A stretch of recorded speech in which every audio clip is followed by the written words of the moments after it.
केंद्रीय अर्थसंकल्पीय अधिवेशनाला आजपासून सुरुवात झाली आहे. अधिवेशन सुरू होण्याआधी पंतप्रधान नरेंद्र मोदी यांनी देशातील जनतेशी संवाद साधला. देशातील प्रत्येक गरीब आणि मध्यम वर्गाला लक्ष्मी देवीची विशेष कृपा लाभावी, असे मोदी यांनी म्हटले. यंदाचा अर्थसंकल्प विकसित भारतासाठी नवी ऊर्जा देईल, असेही मोदी यांनी सांगितले. अर्थसंकल्पीय अधिवेशनाच्या कामकाजात सहभागी होण्यासाठी मोदी संसद भवनात पोहोचले. यावेळी पत्रकारांना संबोधित करताना मोदींनी म्हटले, देवी लक्ष्मीचे स्मरण करण्याची आपली प्राचीन परंपरा आहे. मी लक्ष्मीला प्रार्थना करतो की देशातील प्रत्येक गरीब आणि मध्यम वर्गाला लक्ष्मी देवीची विशेष कृपा लाभावी.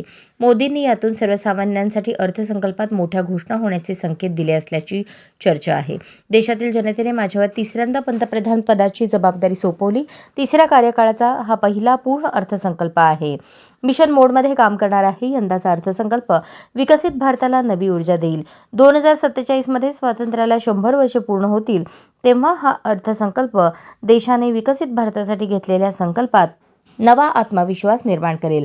आपल्या सामूहिक प्रयत्नांनी हा संकल्प पूर्ण करू, असे मोदी म्हणाले. अशाच नवनवीन अपडेटसाठी जनता राज्य न्यूज चॅनलला सबस्क्राईब करा, लाईक करा आणि शेअर करायला विसरू नका.